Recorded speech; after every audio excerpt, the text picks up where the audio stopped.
Media news 24। উপস্থাপক এবং অভিনেতা শাহরিয়ার নাজিম জয়কে ফেসবুকে প্রাণনাশের হুমকি দেওয়া হয়েছে।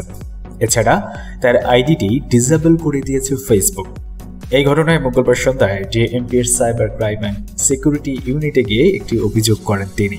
ডিএমপির সাইবার সিকিউরিটি অ্যান্ড ক্রাইম বিভাগের অতিরিক্ত উপকমিশনার নাজমুল ইসলাম একটি অনলাইন পত্রিকাকে বলেন, শাহরিয়ার নাজিম জয় আজ সন্ধ্যায় সাইবার নিরাপত্তা এবং অপরাধ দমন বিভাগে এসে নিজের জীবননাশের হুমকি এবং তার ফেসবুক আইডি ডিসেবল হওয়ার বিষয়ে অভিযোগ দায়ের করেন। তার অভিযোগ খতিয়ে দেখা হচ্ছে, তার আইডিটি উদ্ধার করার চেষ্টা চলছে। যারা তার জীবননাশের হুমকি দিয়েছে তারা অপরাধ করেছে, তাদের বিষয়ে অনুসন্ধান অব্যাহত রয়েছে। গত 28শে মার্চ রাজধানীর বনানীর এফআর টাওয়ারের অগ্নিকাণ্ডের সময় আগুন নেভানোর কাজে ব্যবহৃত ফায়ার সার্ভিসের একটি পাইপের ছিদ্র অংশ পলিথিন পেঁচিয়ে 2 হাত চেপে ধরে আলোচনায় আসেন নাইম। তার ওই মুহূর্তের একটি ছবি সামাজিক যোগাযোগ মাধ্যমে ছড়িয়ে পড়লে প্রশংসায় ভাসতে থাকে সে।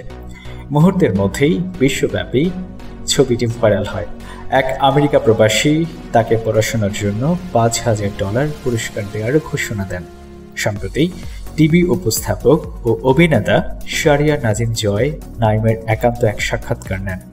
এই সময় নাইমের সঙ্গে তার বাবা মাও ছিলেন। সেখানে নাইম পুরস্কারের সেই টাকাগুলো নেবে কিনা তা জানতে চান জয়।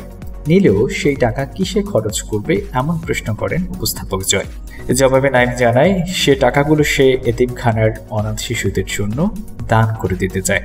ছেলের ইচ্ছাতেই সায় দেয় তার মা বাবাও। নাইম জানায় কয়েক বছর আগে খালেদা জিয়া এতিমের টাকা লুট করে খেয়েছে, তাই এই টাকা সে এতিমদের দিতে চায়।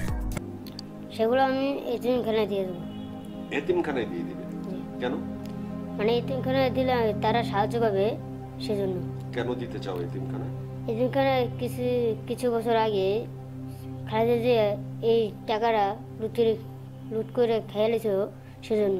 তবে পরদিন গণমাধ্যমে দেয়া এক সাক্ষাৎকারে নাইম বলেন, অনুষ্ঠান শুরুর আগে তাকে খালেদা জিয়ার বিরুদ্ধে কথাগুলো বলার জন্য শিখিয়ে দিয়েছিল জয়। বন্ধুরা, এই নিউজটি নিয়ে আপনাদের যদি কোনো মন্তব্য থাকে আমাদের কমেন্ট বক্সে আপনার মন্তব্যটি শেয়ার করুন। ভিডিওটি ভালো লাগলে অবশ্যই লাইক, কমেন্ট এবং আপনার ফেসবুক ওয়ালে শেয়ার করতে ভুলবেন না।